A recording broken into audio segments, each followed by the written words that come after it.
Hello, hello. Welcome to another episode of The Dirty. My name is Paula Hoss, and I have my dear friend Sophia Teves with me here today. Sophia you're 22 years old. That is Mhm. so hard to believe because, I've said it a million times. You feel so mature to me, and I feel like, oh, you feel like more like a friend that's like at the same age as me. You live in Fall River, Massachusetts. You used to work for me, which is how I know you. Yes. And it was possibly one of my greatest career losses to have you go, but it was actually one of my greatest career successes to launch you into this next season. You recently opened a clothing boutique called Soph, which is amazing and gorgeous.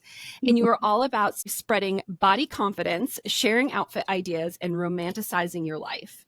Do you know that I remember from when I interviewed you for the job, like that you talked about Yes. romanticizing your life, and it has stuck with me ever since. So we're going to get into that. Oh, I'm so glad. That was a good intro. Thank you for all those Yeah, kind words. absolutely.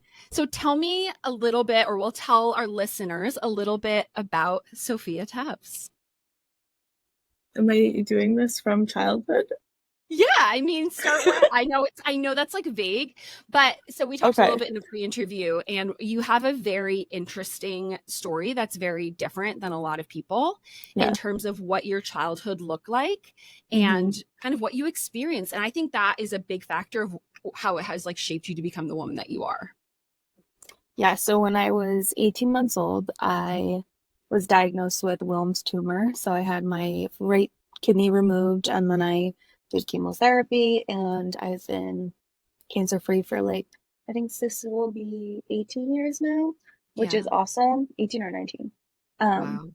but that was something that I had to overcome really young. And I think, although I don't remember it, I feel like it's definitely created a sense of maturity in me. And ever since, growing up around other people who have gotten sick early, I think I have a different perspective on life. And that's why I love the saying, romanticize your life. And that's why I told you that, the first time I met you, because I love appreciating little things, and life is so, so short. So I love just appreciating those small things. So I dealt with that when I was younger, and I am just figuring out my way in my 20 somethings. And How do you think that having so was it malignant or was it benign cancer? it was malignant. I Okay. had to think about which one was which. Yeah, Yes, so it benign was just means that it's cancerous. I think I'm not like a cancer expert by any means, but like the Yeah. malignant one is kind of the worst one, right? Yeah, malignant it means it's cancerous. Benign is just like a tumor that is there. A, a general tumor. Yeah. How do you think that that affected your relationship? Because you're very close with your family. That's one of the hmm things that I really was like attracted to you as, I got to know you. Like you have such an incredibly close relationship with your family. Do you think that your cancer when you were so little affected that? Or do you think it's just kind of because your family's amazing? I think a little bit of both. I think my family's awesome and so, so supportive, but I also think it's created a sense of anxiety around my family. So I've definitely, Oh, especially as I've gotten older, had to overcome dealing with that and understanding that not a headache, a headache isn't this big scary thing. It's just a headache. So I have to it's it's been hard, but also interesting to kind of grow with that and kind of learn how to navigate that health anxiety around my right. family. And it wasn't just you that had cancer. No, it was so two of my grandparents passed of cancer. My dad had cancer twice and overcame it. And then my uncle recently passed away of brain cancer. So it's definitely been around. Yeah, that's hard. That's a lot. For That's a sure. lot for anybody to go through, especially, someone your age. I can't imagine, especially as a parent, I can't imagine having to walk through that with my child as well. Do you remember you told me? I remember I was asking, I was like, do you remember anything about having cancer? You said, like, you remember the Make a Wish trip or something? I was a Make-A-Wish kid, and I went to Disney, and I remember when the Fault in Our Stars movie came out. In the movie, they were making fun of the girl who picked Disney as her Make-A-Wish trip, and ever since then, I've been like, oh, I could have used It it was on something you. so much better. But I was Wait, what would, too. So like, I don't know. I don't think you picked it. Like, No, my family definitely like had a list, and my mom and dad were like, "Oh, Disney is perfect for two little ones." So yeah, yeah, because you have a I don't remember. brother. Right, I have an older brother. He's Yeah. 26. So Okay. at the time, he was like six or Yeah. 6 or 7. So it was like the perfect ages to take your kids to Disney. And I remember the photos, but I don't remember actually being there. But I remember like the checkups and the Mhm. yearly things like surrounding that. Yeah, that makes sense because it's not like it ended when you were like turned 3. There's Right, probably a, exactly. yeah. I bet like on the Make-A-Wish Foundation forms, it's like default option goes to Disney. Probably There's- probably the top picked one. That or like John Cena meet and greet or something. I feel like he's done a ton of Are you Make-A-Wish. serious? I would have never I guessed swear, I feel John like I've Cena. seen with so many. Would you want to meet John Cena? No. You can't even see Wait, him. if you could meet any celebrity, who would it be? Oh, that's so hard. Or anybody, it doesn't have to be a celebrity. Probably Miley Cyrus. Are you serious?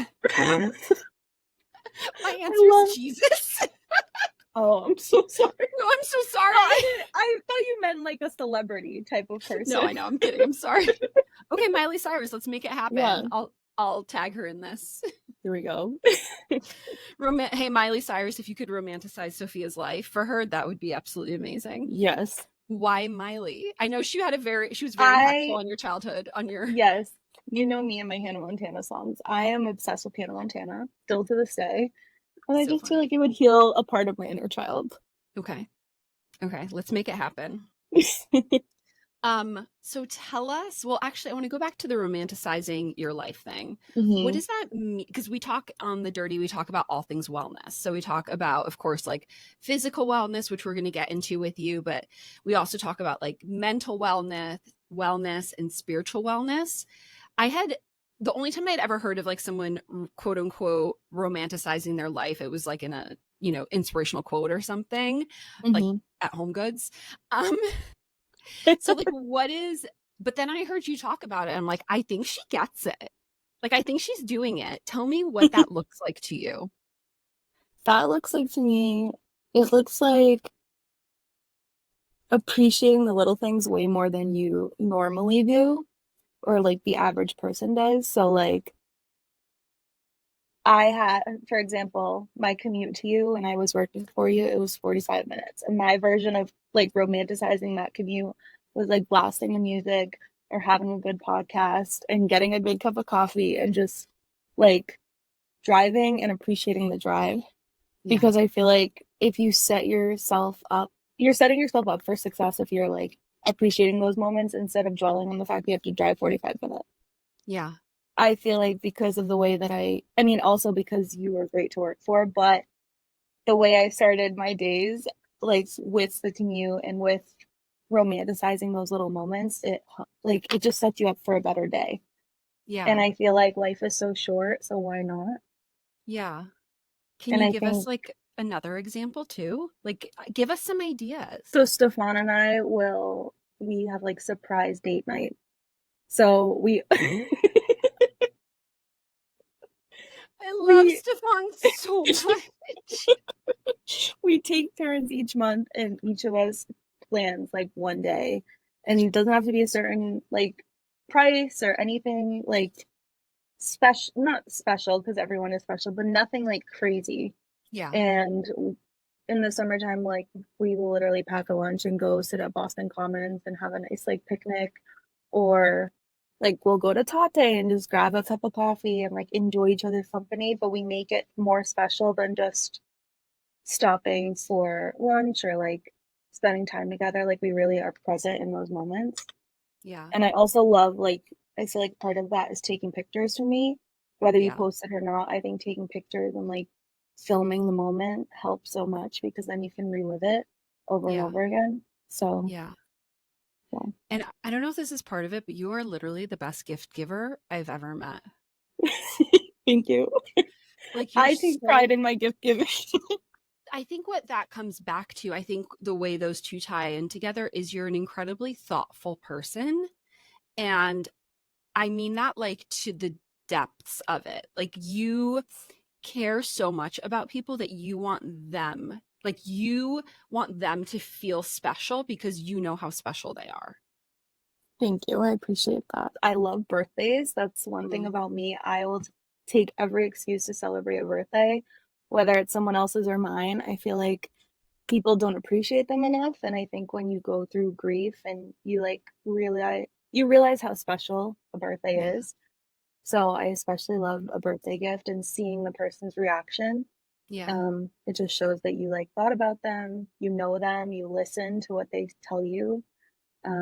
So I try to be really intentional Yeah. with all the gifts that I give, especially to like my closest friends and family. Yeah. Now, you mentioned that when you go through grief, it changes your perspective. You walked through something really, really hard almost 2 years ago.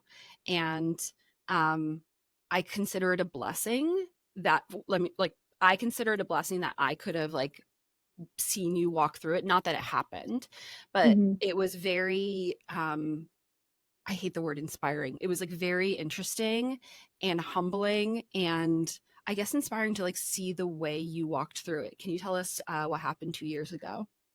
Yeah, so almost 2 years ago, my dad passed away unexpectedly. Yeah. So that kind of shook me and like my whole family up, obviously, because every death that we've ever experienced it's been not planned, but expected. So for it to be so unexpected, it kind of like shook us all up and made us realize even more than we already knew that like life is so short. I've learned to appreciate those little things and soak up the moment and hug a little longer and all those things Yeah. since Because that happened. you were super close with your dad.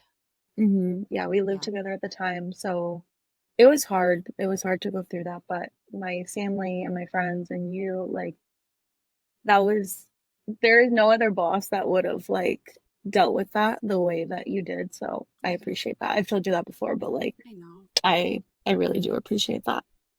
I love you. I love you. I'm sorry, but let's laugh about for a second how like you told me you probably wouldn't be coming in the next day. Yeah, I called Paula in a panic and I was like, I can't come to work tomorrow. It's You're like, like, I don't think I'm go. coming to work tomorrow. I'm like, no. You're not coming to you work you're tomorrow. not doing that thing. Oh, it's just I mean the point is that like that's how shock works in our system.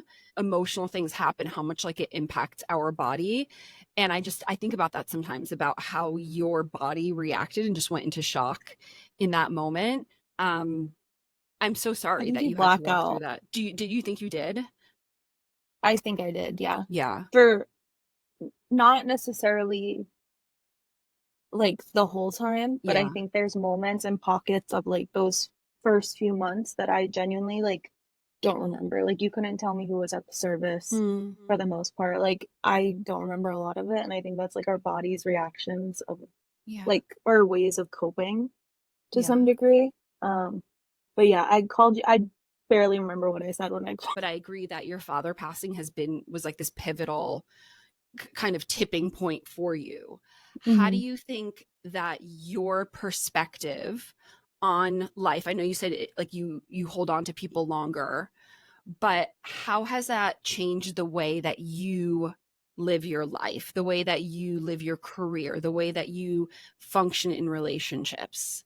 How's that been like different from before to after? Yeah, I think every day the little things don't bother me the way that they Mm, might have used to. Like I'm kind of just like, oh, it is what it like not it is what it is, but like I'm gonna get over it because I yeah. know that something that big I didn't get over, but I dealt with it and like I've grown from it. So like a small inconvenience, I guess like small inconveniences don't really matter as much as they used to. And I've kind of realized to like let the little things go. Yeah. I think also like I appreciate my mother way Mm, more now because I don't know, it's just it shakes you up and that's the reality of it. I just appreciate her a lot more. I think when I'm out in public, I like say hi to people more. Oh And wait, I like I love make that. more of an effort to like I make more of an effort to like get to know a stranger than I might have used to and try to like just listen a little bit more. Yeah. Um, yeah, I think that's really awesome. thanks. But the other thing that you changed my perspective a lot on was like the way we view our bodies and the shape of our Mhm. bodies. And I know that's something you're very passionate about. But tell me, let me let me ask you a bold question. When did you first notice that your body looked, because what do you say, like you're a curvy woman? Like how do you express that like in words? I usually just say, yeah, like curvy, thicker. Yeah. Yeah. I think I first noticed, I would say like elementary school. I went to Yeah. Catholic school, so like the jumpers were always like an interesting outfit thing, and then the tights.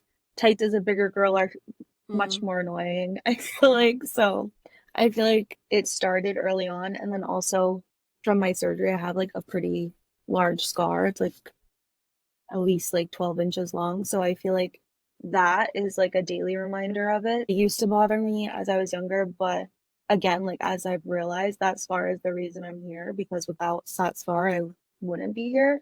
So I yeah. think as I've gotten older, I've kind of learned to accept it and almost like love it. Now I have a tattoo on it and I love it. So yeah, I think I started noticing my body like changing and looking different. Like I would say like very young, probably like 6 or 7. Yeah. What tattoo do you have on it? Tell everyone. I just have like a big flower on it. It's Yeah. like a It's nice little gorgeous. vine. I Thank you. love it. Thank you. Um, did you get like teased at all? Like were people unkind to you about your body shape?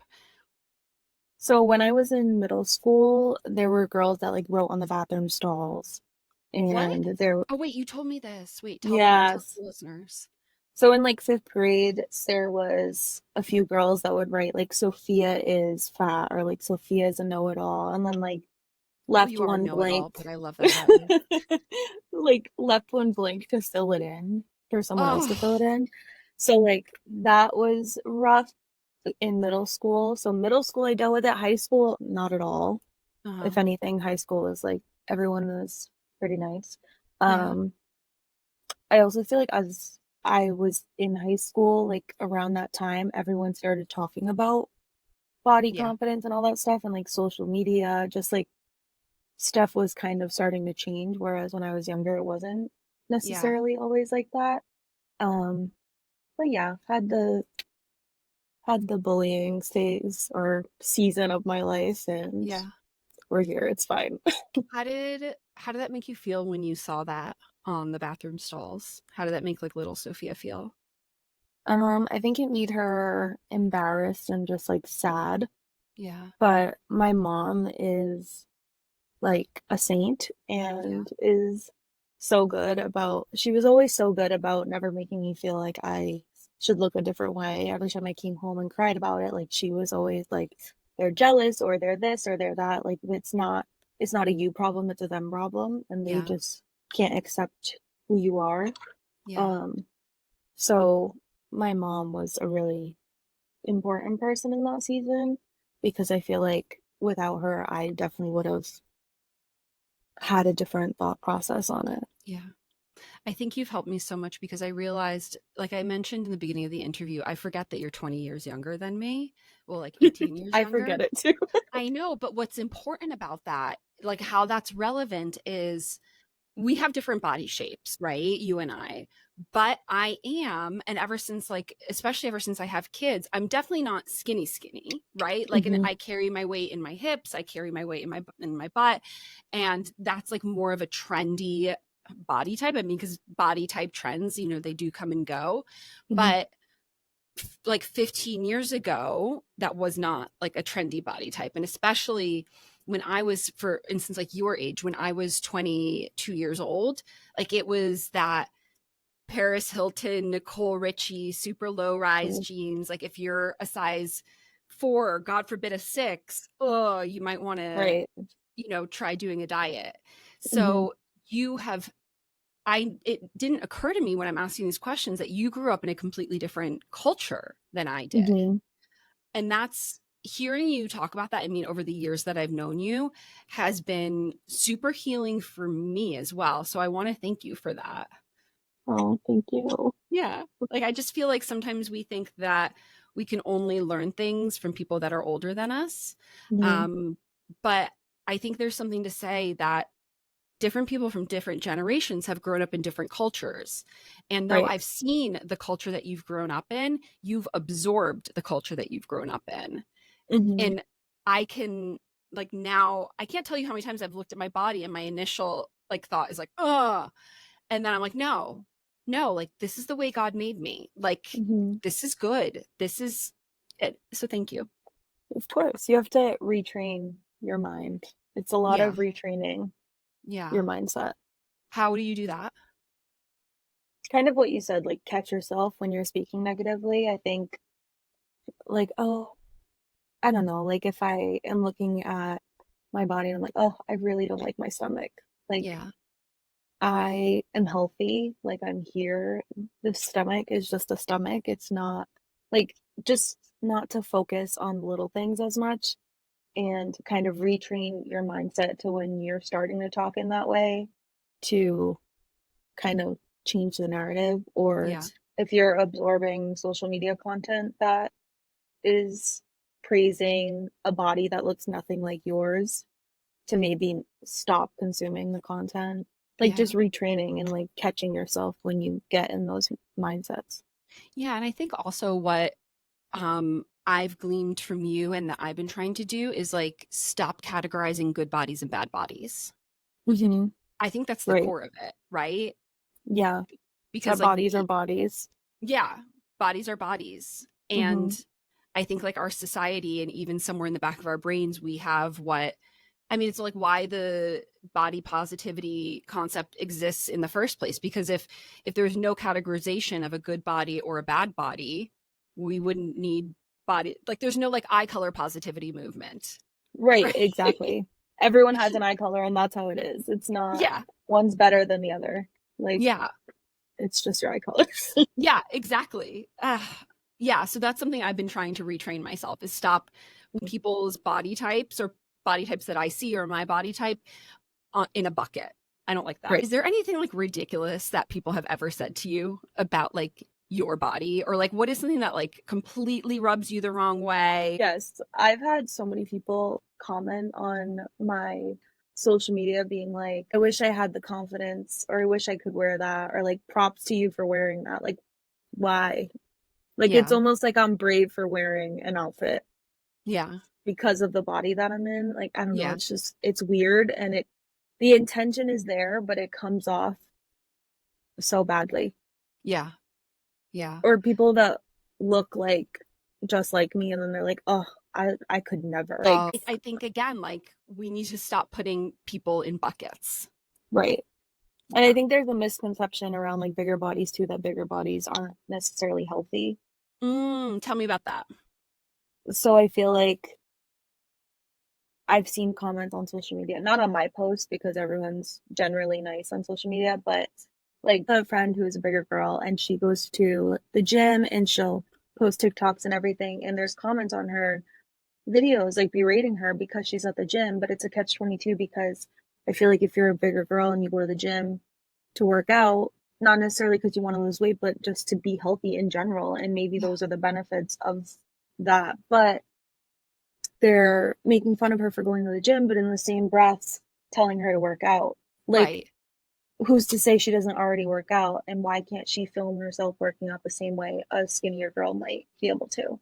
Yeah, It's shouldn't you just just like work out in private in your room until right, you're a size 8? Like, right. Or like New Year's, like, oh, everyone wants to be healthy and go to the gym, and all the gym rats are mad about it. I don't understand that. Like, why yeah, are you mad that people are trying to better themselves? yeah, And then there's always like a correlation with like skinny equals healthy when that's not necessarily true. yeah, Like, exactly. I've met bigger girls who are skinnier and have healthier habits than skinnier girls, vice versa. It works every which way. Yeah, I've seen that too. There's like all these studies now how like BMI is literally like garbage. It's Like it's meaningless. garbage. Yeah. Right. But I think it's a good point. Like, I think, so do you think, again, this might be controversial. Do you think that body positivity can encourage people to be unhealthy, though? I think sometimes it can have people focus on their body too much. Oh, I like the okay. idea of like body neutrality, like Oh, rather okay. than body positivity, because Yeah. your body's a body, it's how it's made. I feel like when I post a picture of my body on my personal page, I don't have to point out the fact that I'm a bigger girl because people Right. can already see that. Yes.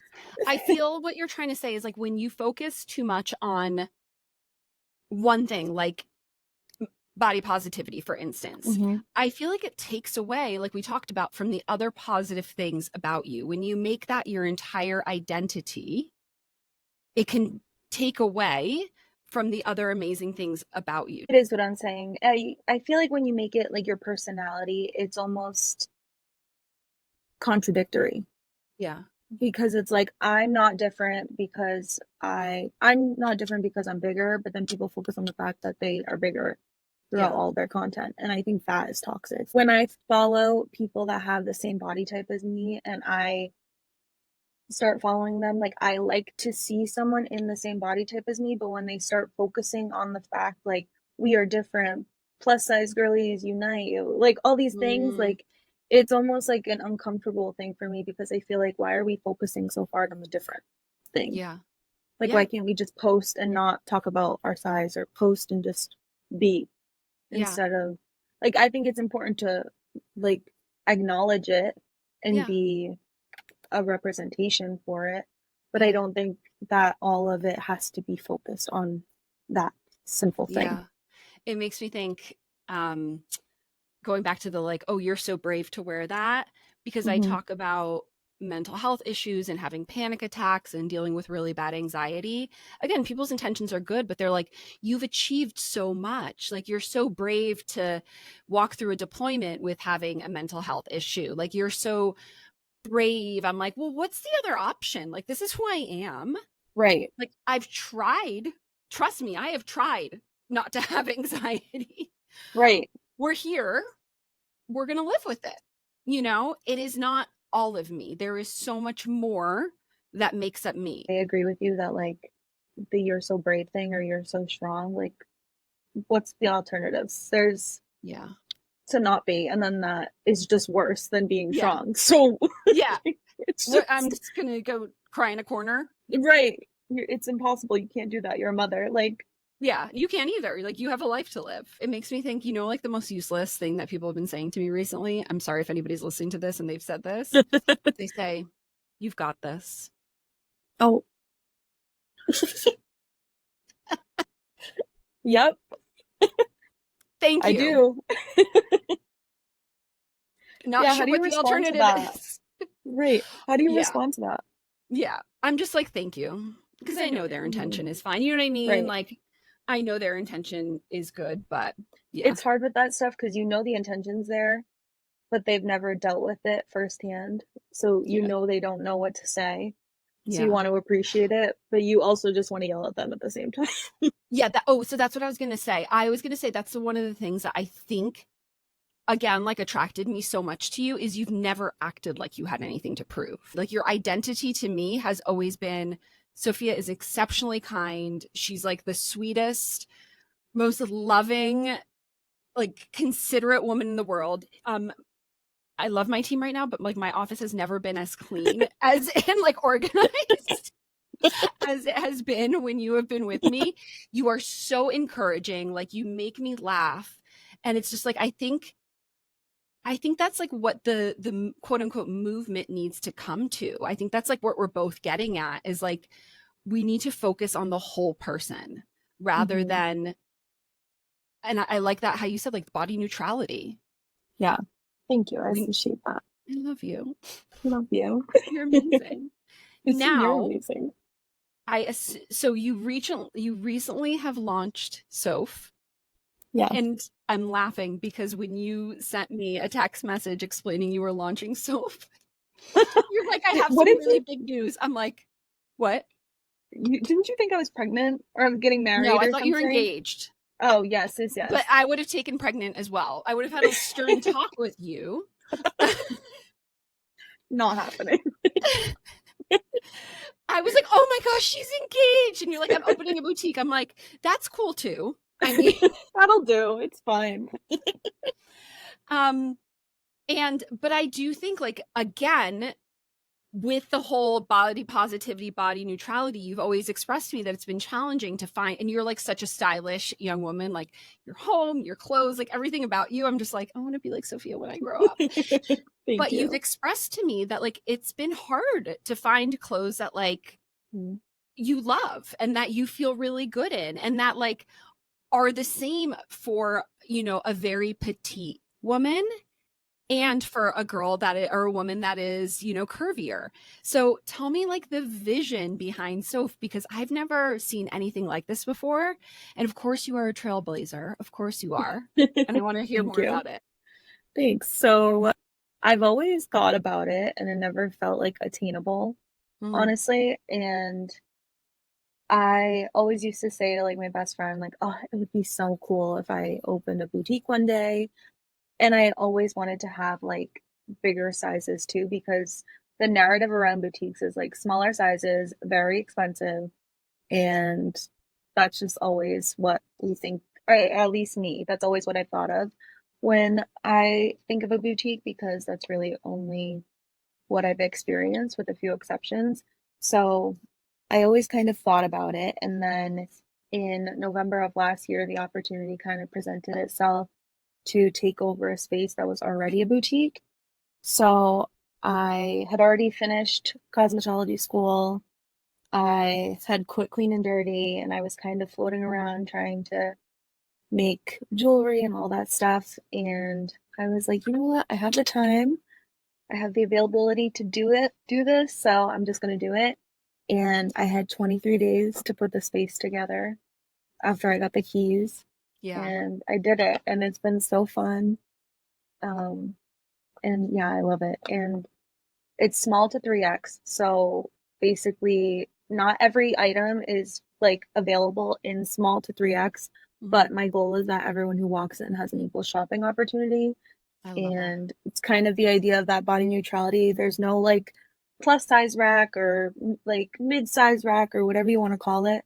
There's none of that. It's literally just clothes on a rack, because that's how I feel like it should be.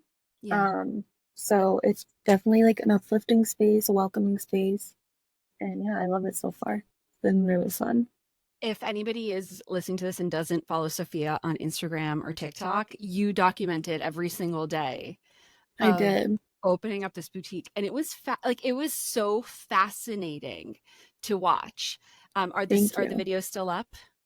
They're still up. Yeah, Yeah. everything's up on Instagram and TikTok.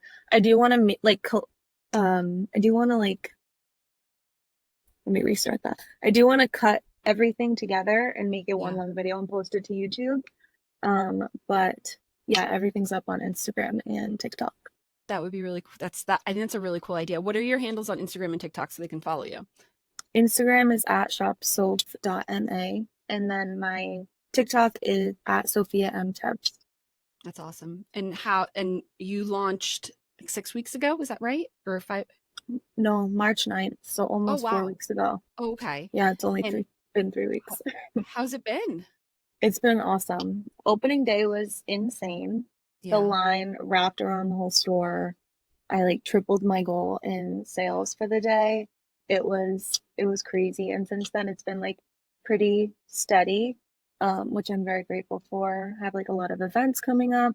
Clean and Dirty will be Hey, popping up soon at Soph. So yeah, it's been awesome. I'm that's really amazing. grateful. I Thank love that you. vision. Like it's again, it's not like this big waving flag, you know, it's just okay, I want everyone to feel welcome. I think Right. that's like I think again that's your personality summarized. Thank you. I appreciate that. You're welcome. Um okay. What let's wrap it up. What Okay. is okay, two questions. Oop, two questions. What is the best piece of advice you've ever gotten? I think live well.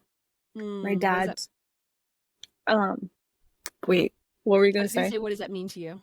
And who told it to you? So one time I was kind of venting to my dad about family drama and how I don't talk to a certain person anymore. And this was like shortly before he had passed. And he was like, you know what you do? You live well. And like, I don't know what it was about that, but it stuck with me. And it kind of didn't stick until right after he had passed because he just said that. Yeah. So ever since that, I've kind of made that like my motto, like live well. Yeah. And I feel like that can be taken in all aspects of life, like in relationships, like be well, do well, live well, like whether it's relationships or treating your body right or career wise, like I love it. So I've been I love saying that a lot and trying to do that as much as I can. I love that. Now, if you could talk to 12-year-old Sophia 10 years ago, what would you tell her? Like, just pretend you're sitting in a room with her, looking at her. What would you say to her? I would say soak it up. Mm, Because I feel like I missed certain parts of childhood and it went by quick. And I feel like when you're a child, you don't realize how good you have it. And everyone used to say it. And like, it is so special. And I feel like there's certain parts of it and aspects of childhood that I miss. yeah. And yeah, we don't get it when we're kids. They say youth is wasted on the young. Mm-hmm. Just Yeah, remember, you're still young. I know. So are you. Hey, hey, Sophia, soak it up. Thank you. I You're will. welcome. Um, Thank you so much for talking with me. I Thanks appreciate for it. having me. Okay. Can you tell our listeners where they can find you? Yes, my Instagram is at shopsoph.ma, and then you can shop Soph at shopsophma.com, and Mhm. TikTok is Sophia M. Teves. That's amazing. Thank you. Thank you for having me. Love I you love so you. much. I'll see you very soon. Alrighty, bye. Bye.